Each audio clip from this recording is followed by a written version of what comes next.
Here at Smith & Walensky, they're offering the first customer bailout in restaurant history. For just $49, you get an appetizer, an entree, and dessert. The Mob Museum is at least a brick or two short of a full stack. Right now, there are 22,000 homes for sale in the valley. Magdalena believes it's possible the image was caused by bathroom cleaning solutions. But again, as a mother who's struggled to make ends meet, she says it's amazing how now she looks at the bowl half full instead of half empty. All 9 of the suspects were busted right here in the valley, and collectively they face nearly 100 felony counts. The swine flu certainly nothing to sneeze at when it comes to a company's bottom line. Delta, for instance, reported a loss of $150 million. Well, at this time, the director of health services for the school district plans to speak to the media about this issue tomorrow. An empty pool and all of this trash that you see around me makes it clear that this is a vacant property. And as a result, Doug Moore, who lives next door, is taking some extra safety precautions. With no more pay, no one's going to stay. And that leads to a huge domino effect that leads right to students. And now, Channel 13 Action News continues. All right, we'll now take a look at this. As a man is surrounded by a wall of flames, we've received some amazing fire video. Many who are escaping the flames are running to Las Vegas, and Steve is standing by with more on that. Steve.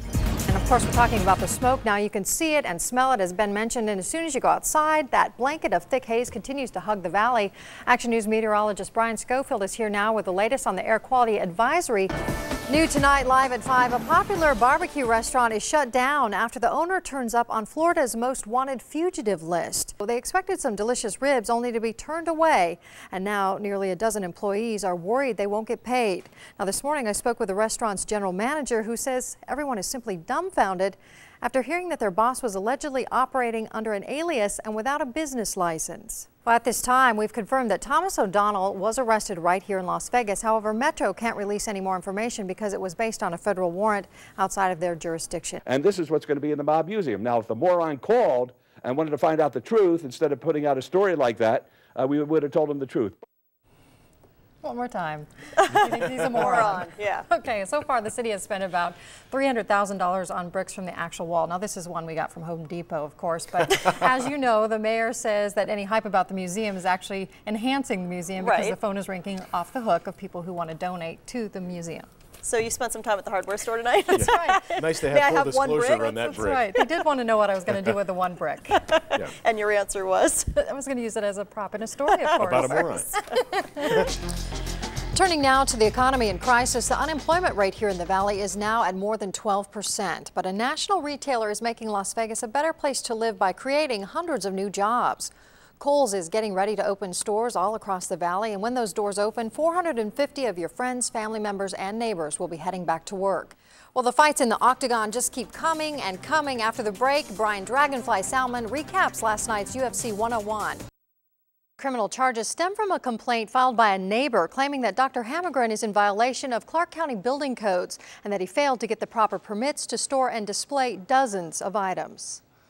The people said, I'm a junk collector? Yeah. Just like Fred Sanford, Red Fox. His backyard is his national park, but after 4 decades of collecting and reconstructing monuments and artifacts of a forgotten time, former Nevada Lieutenant Governor Dr. Lonnie Hammergren gets slapped with a criminal complaint stemming from a neighbor who's upset with his massive backyard collection. Has it ever gotten this far? I mean, and now you're facing criminal charges. Yeah. Show me the crime. Dr. Hammergren now faces 4 counts of building permit violations, but he says he was granted those permits years ago. Now, what are these permits for? Architectural pond. It's hard to understand. I have hundreds of permits, thousands of pieces of paper. I don't have anything offensive here. And it's the history. It's the Hammergren home in Nevada history. Still, the criminal complaint says he never got permission to build water features or to build structures higher than his fence. According to the county, one of the things Dr. Hammergren is in violation of is having this locomotive too close to this wall. It's actually 4 feet away, but it should be 5 feet away. Still, he says he's okay with moving it back. He's not fighting against the law, but rather fighting for his right to display his art. And he says this is his canvas. But he admits the law's the law. 2 weeks ago, before you had your heart attack, you said that you might be fighting it, but this, you're not going to fight it. Passively, but no, it's not going to, it ain't going to kill me, okay? Something else is going to have to kill me. Well, today there was an arraignment hearing on the case, and Dr. Hammergren says he's now negotiating with the district attorney. We'll keep you posted on any new developments. Words can't even describe the situation, and after making phone calls to the county, the city, and the police, Doug Moore says he's at wit's end on how to clean this place up. This is what they left. So, and it's been like this here for 2.5, 3 months. From diaper boxes to old furniture and even a tangled up ratty Christmas tree. You name it, it's there. An empty pool and all of this trash that you see around me makes it clear that this is a vacant property, and it's drawing some very unwanted visitors. And as a result, Doug Moore, who lives next door, is taking some extra safety precautions. I've got big dogs in my house, and I got them for that purpose alone. You have no idea what they're doing over here, stealing stuff and everything else. Doug says he's picked up the phone many times to try to get help keeping kids from skateboarding in the pool and to keep strangers from camping out on the property. Have other neighbors also complained? Have they also said that this is Absolutely. Just something that they can't deal with? Absolutely. We've called the cops, we've called the city, we've called the county, and Channel 13 News. Here you are. That's totally cool. But what's not cool is the lag time that it takes to get a place like this cleaned up. Still, Las Vegas City Code Enforcement says it's on top of the situation. If they would call a complaint in today and it was an open, accessible property, generally we would be able to respond within 24 hours. So why hasn't this place been cleaned up? Well, it all boils down to the foreclosure process, which can take months, leaving a gap in ownership.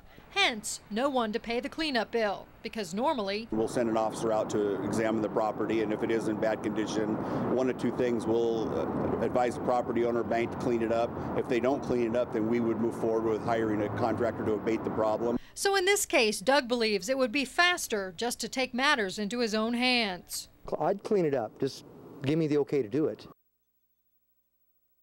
Case Action News has learned that the owner of this property in question does reside in a nursing home and cannot be contacted right now. But at the same time, we have also learned that the property has fallen into foreclosure. So we, of course, will keep you posted on when or if this place gets cleaned up. Tiffani Sargent, Channel 13, Action News. Just to give you some perspective, there are 103 pieces of candy in this bowl. And that's how many kids called in sick at Marion Earl Elementary. As a parent, does that make you overly concerned? Just a bit. Yeah. Many parents first heard about it from Action News, and many students say it was weird not seeing their friends in class. Mr. File actually said there was a lot of people missing, so when I heard that there was 103, I was like, wow. Many parents waiting to pick up their kids say they may have overlooked early signs of potential illness in their own children. The only thing I noticed is my daughter seemed real quiet this morning. I thought maybe it was her allergies, so I'm going to probably have to check into that. This is the letter that went home encouraging parents to keep their students at home if they experience any flu-like symptoms. The letter also says, please remind your child to wash their hands, cover their mouth when coughing. Ernest Danix believes it's time that parents and school leaders take another proactive approach when it comes to keeping kids healthy, especially with the looming threat of the swine flu or H1N1 virus. So maybe that's what they need to do now, is take 10 minutes out of their time and teach all the kids how to keep clean. Still, many other parents say the fact that this illness has already affected so many is exactly why children should be kept at home when they're sick. Well, at this time, the Director of Health Services for the school district plans to speak to the media about this issue tomorrow, and the Health District of Southern Nevada says it's aware of the situation but says there's no need to panic at this time. They say no one has tested positive for the H1N1 virus. We'll keep you posted. Tiffani Sargent, Channel 13, Action News.